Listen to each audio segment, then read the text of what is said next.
নমস্কার বন্ধুরা, সবাই কেমন আছেন? আজকে এসেছি নতুন একটা রেসিপি নিয়ে। উপমা তো সবাই খেয়েছেন, মানে আমাদের ইন্ডিয়ান স্টাইলে।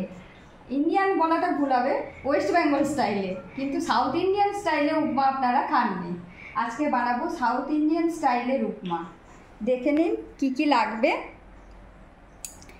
সুজি তো লাগবেই, সুজি নিয়ে নিয়েছি, সুজি তো লাগবে। তাছাড়া লাগবে নারকেল কুড়িয়ে নিয়েছি, কালো সর্ষে, তারপরে লাগবে আদা একটু গ্রেট করে নিয়েছি, কাঁচা পেঁয়াজ, তারপরে গাজর কুচিয়ে নিয়েছি কারি পাতা, আর কাঁচা লঙ্কা আর শুকনো লঙ্কা একটা।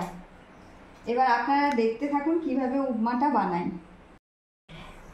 গ্যাসটা জ্বালিয়ে নিলাম, একটা কড়াই বসিয়ে দিলাম, কড়াইটা গরম হোক। কড়াই গরম হয়ে গেছে, এবার সুজি নিয়েছি, দেখুন প্রায় 250 গ্রাম হবে, এটাকে ঢেলে দিব। সুজিটা ভেজে নিতে হবে একটু।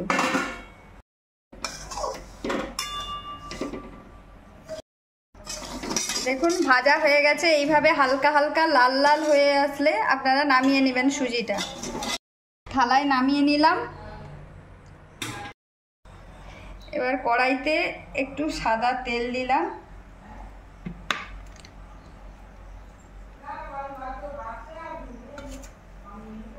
তারপরে দেব সর্ষে। তেলটা গরম হয়ে এসছে, কালো সর্ষে ফোড়ন দিলাম। ফোড়নটা একটু কালো সর্ষে যে ফোড়ন দিয়েছি সেটা একটু ভেজে নেব, বেশ সুন্দর গন্ধ আসবে কালো সর্ষে ফোড়ন দিলে। এর ফ্লেভারটা একটু অন্যরকম লাগে খাওয়ারটা আর কি। তারপরে দিয়ে দিলাম একটু আদা, যেটা গ্রেট করে রেখেছিলাম আগে থেকে, একদম অল্প। তারপরে দিলাম একটা শুকনো লঙ্কা, শুকনো লঙ্কা ফোড়ন দিলে তার গন্ধটাও ভালো লাগে। তারপরে একটু নেড়ে দিয়ে দিলাম পেঁয়াজ কুচি, তারপরে দুটো কাঁচা লঙ্কা। হ্যাঁ, আপনারা যদি লঙ্কা বেশি খেতে চান তাহলে একটু বেশি করেই দেবেন। তারপরে কারি পাতাও দিয়েছি সঙ্গে। তারপরে দিয়ে দিলাম একদম ছোট ছোট করে কেটে রাখা গাজর।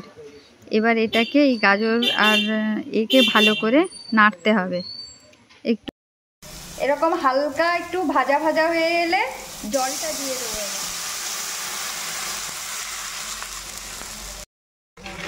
এর সঙ্গে অল্প চিনি দিয়ে দেব, আপনারা স্বাদ মতো দেবেন, যে একটু মিষ্টি খেতে পছন্দ করেন একটু বেশি মিষ্টি দেবেন।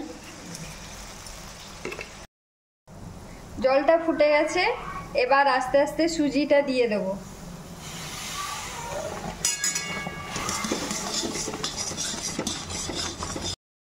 এইভাবে কন্টিনিউ নাড়তে থাকবেন, নাহলে নিচে লেগে যাবে সুজিটা।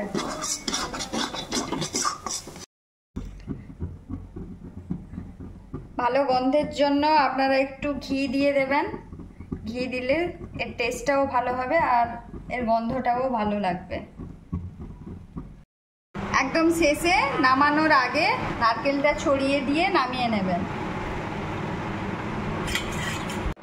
দেখুন আমার উপমা রেডি হয়ে গেছে, দেখতে কি সুন্দর লাগছে দেখুন। আমি শুধু গাজর দিয়েছি, কিন্তু আপনারা শীতকালের সময় যেমন মটরশুঁটি দিতে পারেন, বিনস দিতে পারেন, বাচ্চাদের টিফিনে দেবেন। এবং এটা হেলদিও, বাচ্চাদের খেতেও ভালো লাগবে। আপনারা নিজেরাও বিকেলের টিফিনে খেতে পারেন এটা বানিয়ে। যদি আপনাদের ভালো লেগে থাকে অবশ্যই একটা লাইক দেবেন, চ্যানেলটাকে সাবস্ক্রাইব করবেন, একটু কমেন্ট করবেন, শেয়ার করবেন, আমারও ভালো লাগবে। দেখা হচ্ছে পরে নতুন কোনো রেসিপি নিয়ে।